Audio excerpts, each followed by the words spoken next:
Would you just indulge me for a moment? Whereas ye know not what shall be on the morrow. In other words, we have no idea what's going to happen tomorrow. None of us here are fortune tellers. None of us here are clairvoyant or can see the future. Only God knows the future. Then a question is posed in James. He says, for what is your life? In other words, what is our life all about and what sums us up? It is even a vapor that appeareth for a little while or a little time, then vanisheth away. Our life is just like fog or smoke. It's just here for a second.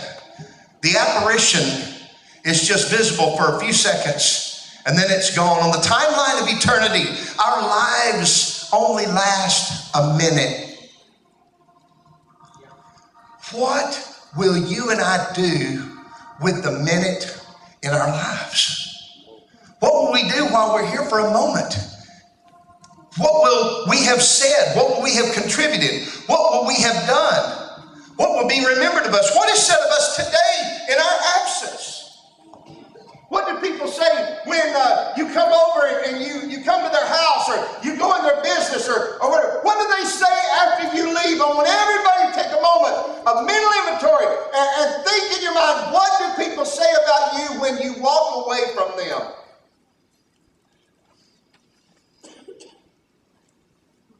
What do you say about others?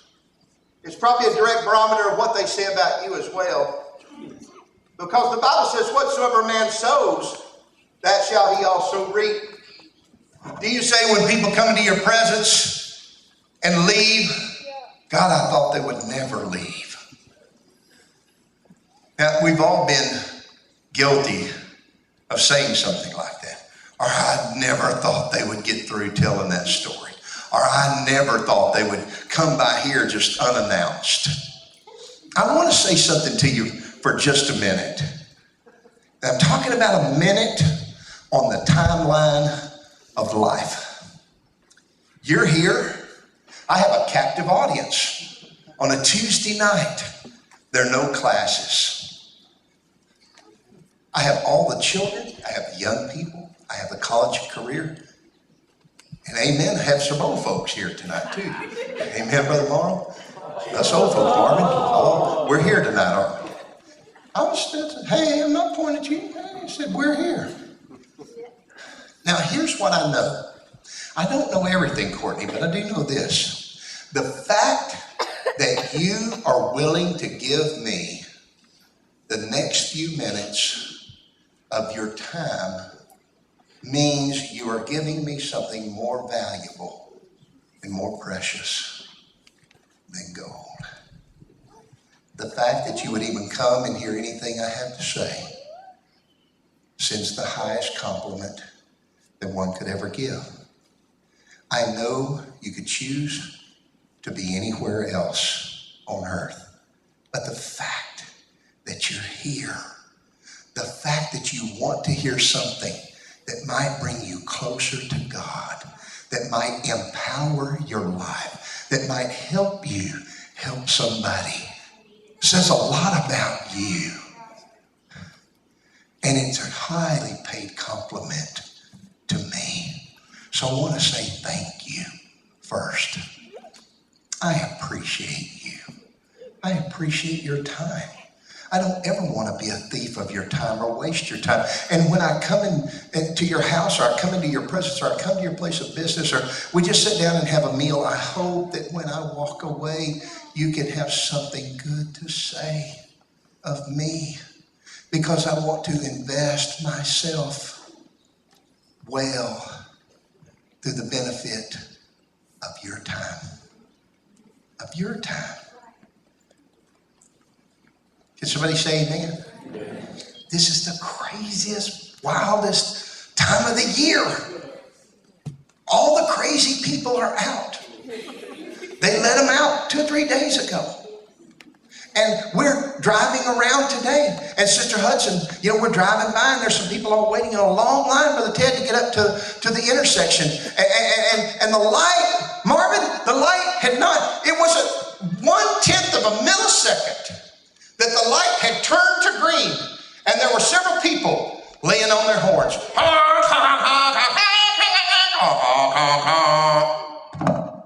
And we're like, really? I mean, I didn't even have time for the brain transmission, for the electronic brainwave to signal my foot, go! Until somebody was honking their horn. I wanted to just throw it up in the park, jump out of my car, run back there and say, if you go, I'll sit back here and honk your horn. But I didn't. You know why? Because our life is but a vapor. If you're not careful, somebody will blow your candle out. It seems the world is spinning faster, faster, and faster. Our world is filled with responsibilities and distractions that attempt to consume our every passion and the purpose of our time. I've gotten to where I make a list of the lists of things I need to do. I got all kinds of Post-it notes and paper. And if you ever see me and you'll know it's a busy day. If you see me and I have like a pocket on my shirt and I have like things sticking out of the pocket. No, it's not an attempt to look like my son-in-law. But it's not an ascot. It's not it's like stuff to do. And the more stuff I have to do, the higher the stack in my pocket. Kevin, you've seen it. You've seen the little short stack. And you've seen the stuff that's so high, I can't hardly turn my head. That means I got a lot more to do today. We have all of this stuff that inundates us. We enter into a holiday season with our schedules inundated, just covered up. People say, what you going to do today? I said, I don't know where to even start. I got this. Do y'all feel like you just got this, and this? Y'all ever walk around doing this? No, I'm not autistic, but I do have a lot to do. I don't know how you feel. I feel overwhelmed. I like for just a moment to feel underwhelmed so I can catch up. Whew, that was a flyby, wasn't it? Does anybody here find it hard to meet everybody's expectations this time of year? Deadlines, commitments. Marvin, how many cars you got to get out before Thursday? How many? A bunch, right? A bunch. Everybody wants their stuff. I was on deadline all day today. I had somebody tell me that they wanted me to go pick something up so I could go to the FedEx and so I could pick it up and read it, and then I could sign it and I could get it back to somebody else who's going to FedEx to somebody else by tomorrow. I felt like I was going crazy, Brother Bradley. You know, if I just felt like I wanted to explode. I go home and I sit down on my couch and I just lay there, just like a zombie. She touched and walked by. She said, "Are you all right?" I said, "Don't say anything. Don't ask me to do anything. I can't do it. I can't do another thing." Do I say that? Amen. Do I look just like that? Amen. Now, I'm not putting on. And if I'm there very long, you would think that I have gone into a coma. Because I go to sleep at the drop of a hat, just like that. I'm not sleeping. I'm staying up all the time. I'm waking up trying to think of things I need to do tomorrow. I had to ask somebody this week, first time in my whole life, about sleep aid. You know, I am sleeping at all the wrong times. Boy, am I just bombing tonight or what? Or am I hitting right on target? Like I could fall asleep riding down the road in my car. But I could lay awake at 3 o'clock in the morning like, oh, Lord, what am I going to do? I want to tell you this. We better take some time for ourselves. Because if you're gone, if you slip out of here on us, you ain't going to get nothing done. You know you can kill yourself trying to please everybody. You kill yourself just as fast as you put a gun in your mouth. If you just try to please everything and everybody without ever taking any thought for yourself. The Bible says that our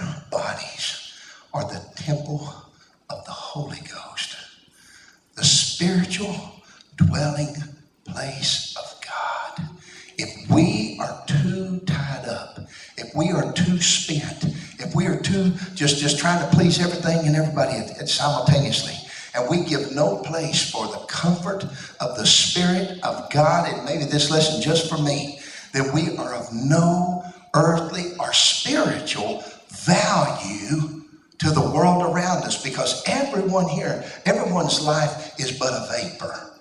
And how much impact are we making on that life in the minute of time that we're allotted? I'm just wanting to ask. This time of year, there's practices and parties and banquets to attend, shopping, and we're preparing for our families to get together. We're spending so much time stressing out over how we're going to relax with our family. Then when you get there and you got your family all around you, you're too tired to have a good time. Well, I just need to quit. I want to say this. It's not the size of the gift under the tree. Not how much you spend on it, Mom, or Dad, or Grandma, Grandpa. It's how much time are you willing to spend with those you love. Right. The greatest gift you can give is the gift of your time. So, well, I like to be around my family. Little note to self, most of them don't like to be around you either. Well, I don't care nothing about spending time with my family. I see my family all the time. Now, I tell you what, I challenge you to pick a total stranger this year. There's plenty of them. You need to really just turn your little spiritual divining rod on, and you need to walk maybe across the parking lot at Walmart and say, now, Lord, somebody needs something here today. Somebody needs encouragement. Somebody needs a good word. Somebody may just need to be complimented for the first time in their entire life. Patrick and I were in a Chinese restaurant here in Denton on University Drive. We were eating lunch. There's a real pleasant young man. He just arrived in the United States from China. His name is Chow. Very cool little guy. He's you know, I say little guy. You know, he's about, I don't know, 17 or 18 years old. He's about 300 pounds. You know, he's a big guy. And Chow would come to the table, and he would thought it was the sweetest thing. Every time he would come to wait on the table, he would stand at the end of the table and he would bow. Here's a guy making minimum wage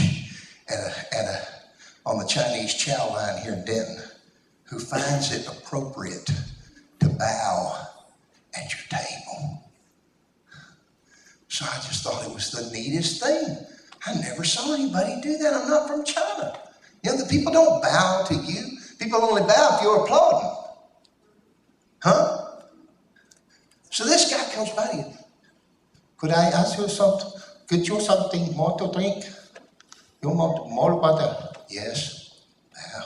You go get the water. You bring the water, sit down.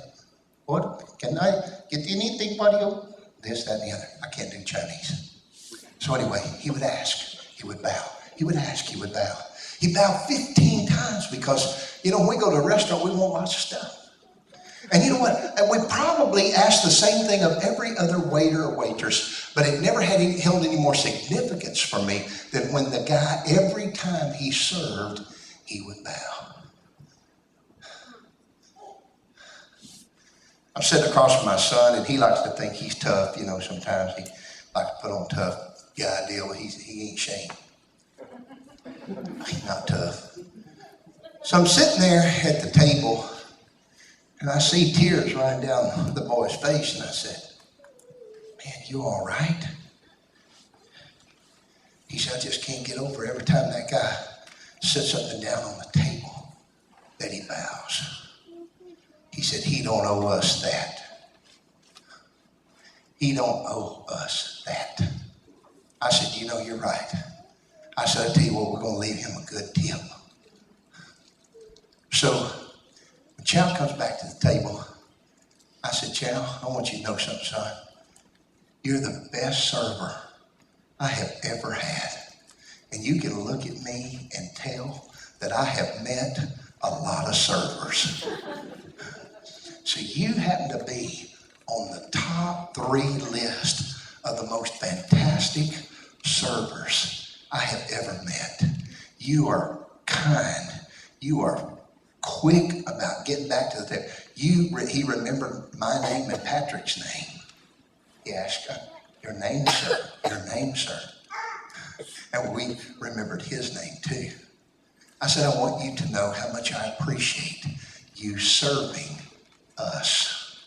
It's a privilege to come into this restaurant when you are serving. What does he do? He bows. He walks off. We get ready to pay. And I said, all right, give me some money. Come on, divvy up. So me and Pat both, we're digging.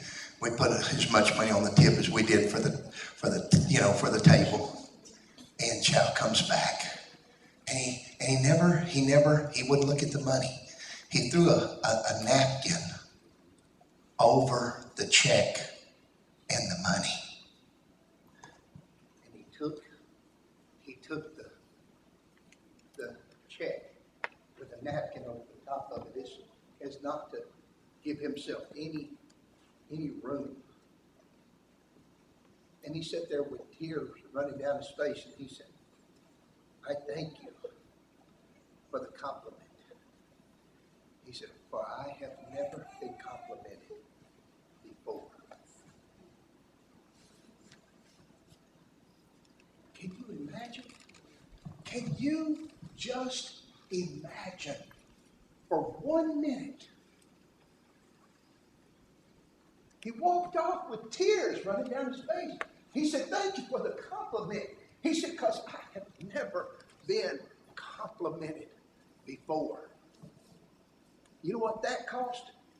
Nothing.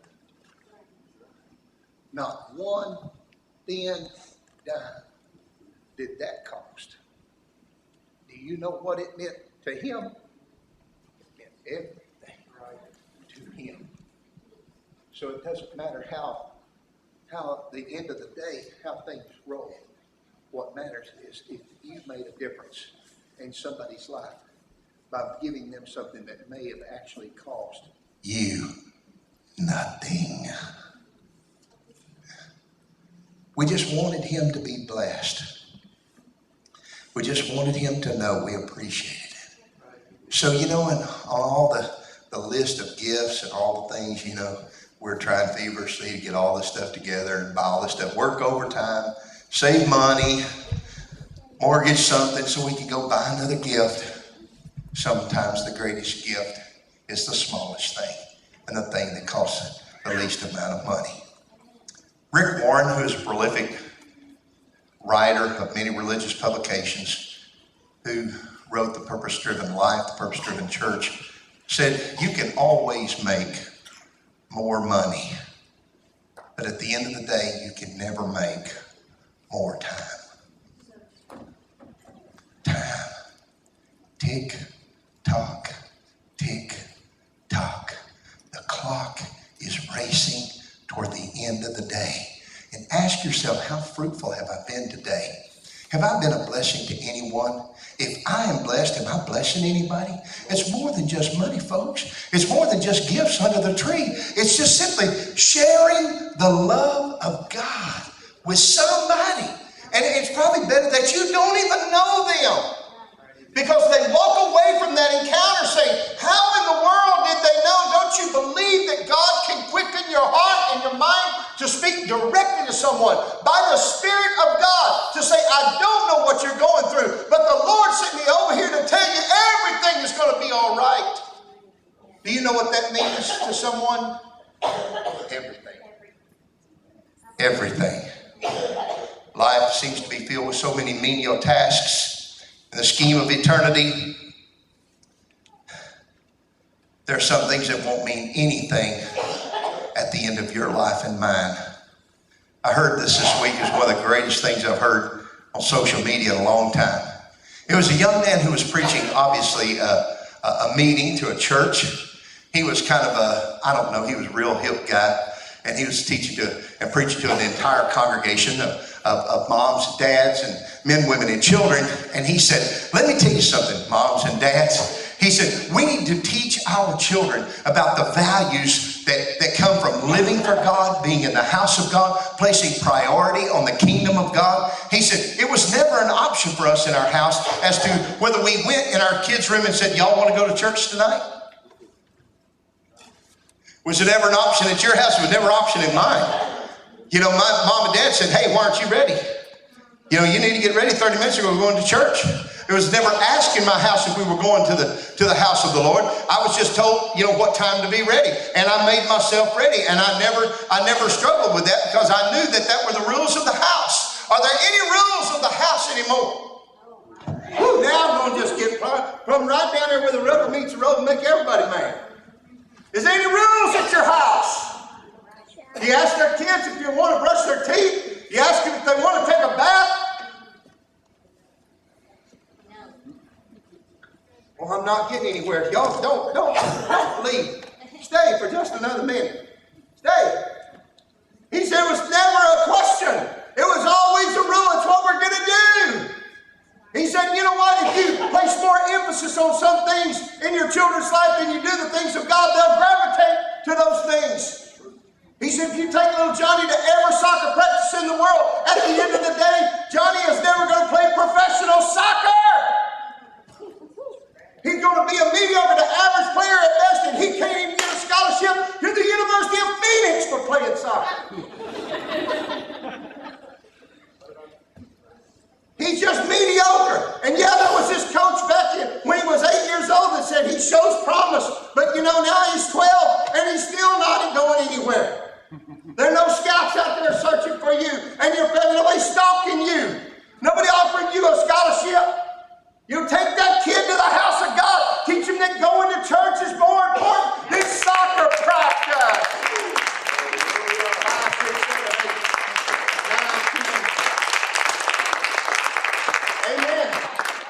I said to throw that in there. All the soccer practice in the world will not grow the character of a child. All the baseball, football, sports in the world. I didn't say it was wrong. I just said if you place too much emphasis on it during the minute of time that you have, you're going to wish that you had spent more time on other things than that. Brother Kenneth Bickham, I saw on social media that he had one of his babies duct taped to a chair beside him with their hands on a little keyboard at the computer. Son, I commend you. If they can't sit up on their own, just tape them up there. Watch Daddy. This is what Daddy does. It was the cutest thing I ever saw in my life. I loved it. Yeah. Some of us are raising soccer players. Others are raising computer engineers.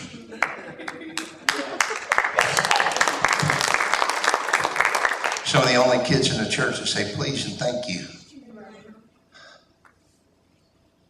Whew, got that in there, didn't I?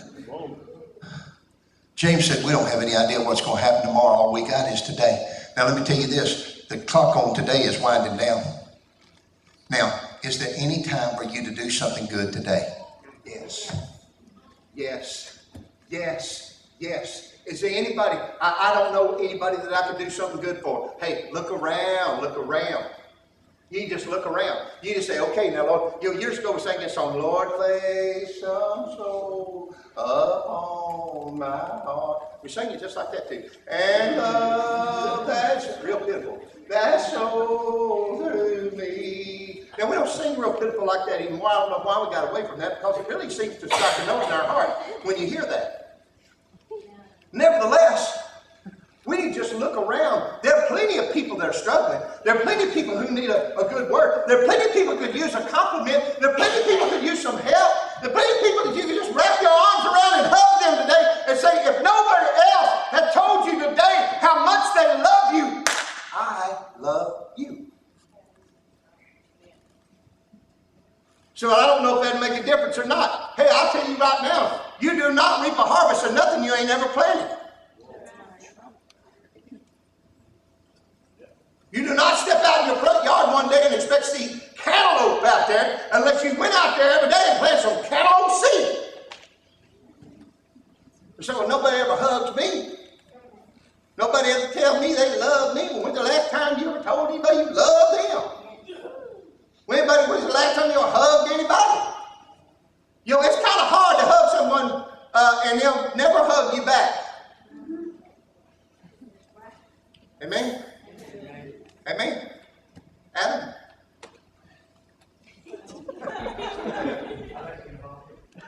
I want you to hug me like you love me with all your heart. Are you ready?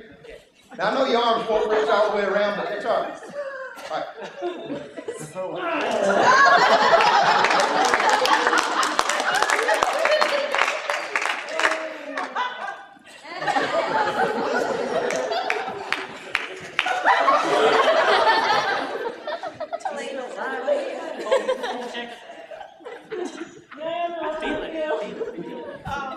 I don't feel anything.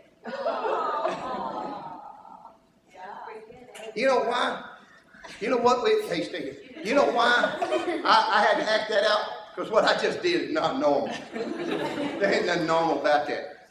You know, when somebody chooses in the vapor of the moment in their life to embrace you, you ought to have the good grace to embrace them back. Right. Yeah, I'm emotional tonight. And I'll tell you what, if you just get anybody to spend a minute with you, you'll thank God. Get anybody to give you a hug, tell you they love you, you look nice tonight. Honey, that's more than you probably get at home anyway. We need to find somebody to love. We need to leave here empowered with the fact that there are people all around us that are in desperate need of encouragement. It's a few short years ago. We were in this congregation. It was a Christmas service. We had everybody gathered toward the center section, and they spilled out into this section here, Brother Sister Bruce, and they spilled out over here, Brother Sister Figueroa, where you are. They spilled out, and the whole center section was full. And we stood on the platform, and this before selfies were a big deal. And we had a camera, and we took a picture over our head, just caught Sister Hudson and I just right here, and all the people behind us. And we said, these were the amazing people that were at Calvary Church at Christmas this year. And we took a picture like that. And there was no such thing as social media. Thank you. Thank you very much, Ed. There was no such thing as social media. There's no way to post it. So we had the picture, and we had it on our computer. I think we were able to put it, with some, with our website or something. This was our Christmas crowd. And Brother Bradley, we were so happy, so proud. It was such a great crowd for us. It was, it's probably 100 people at the time. We were thrilled to death to have that many folks. And there was a little guy, and it was the second time he'd visited. And he stood in the aisle, and he was standing out front. And he didn't particularly have a great big smile or anything. He just stood there. Just stood there. He had his picture made.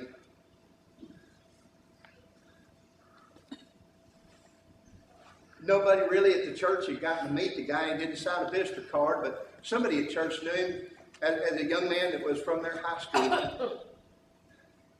And they came to me after service and they said, did you see the little guy in the picture? He was standing right in the middle of the aisle. He was from our high school.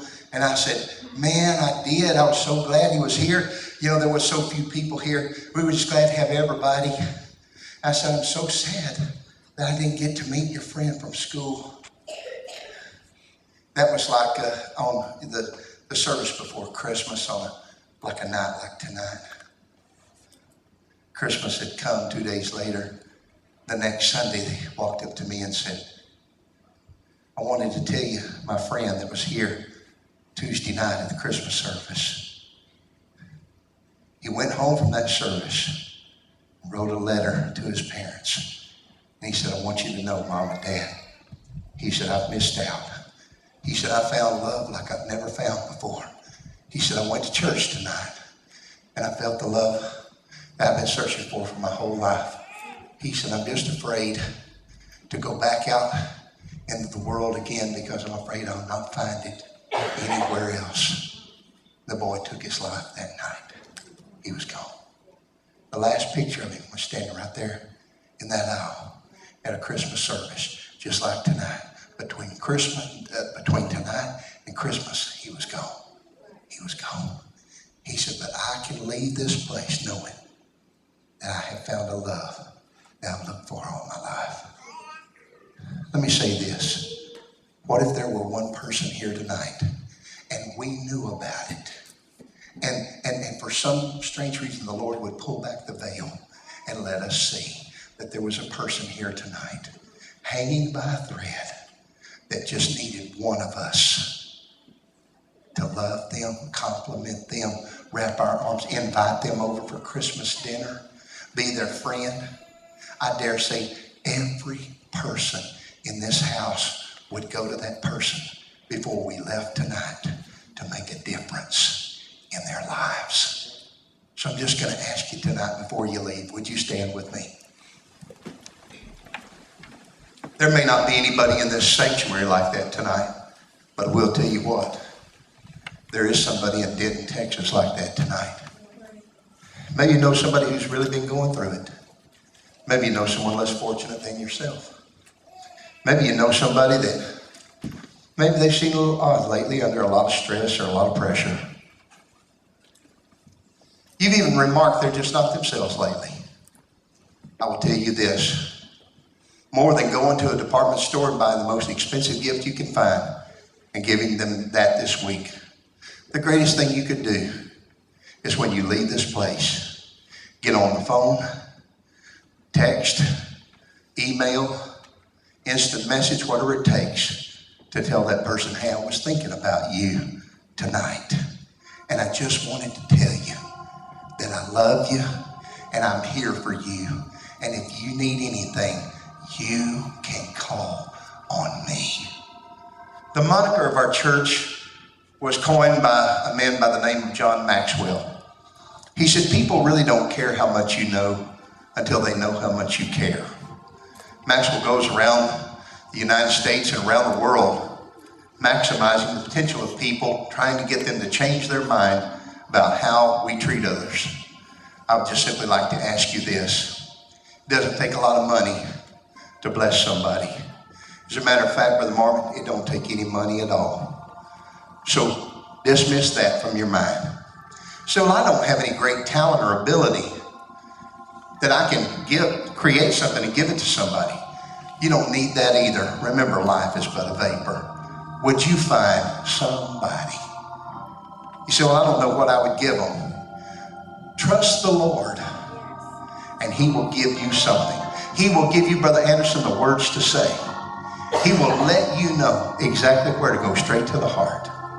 So listen, think on these things. Lord, lay somebody on my heart. Love that person through me. Help me. Empower me, Lord. You don't have to be real prolific. You don't have to have a lot of scripture behind you. All you've got to do is have the love of God and the peace that passes understanding. Would you close your eyes with me, Lord? We stand before you tonight in this house. The greatest gift that we could give anybody is the gift of our time. I want to thank all of those that have been here tonight, that have spent their time to enrich their lives. So I pray that we would take that which we have been freely given and we would give that away to somebody who much needs it. Speak through me, Lord. Use me for your glory. God, give me the right words to say. Help me to find something good in my fellow man. Take my hands, Lord, take my feet. Lord, direct my footsteps. Touch my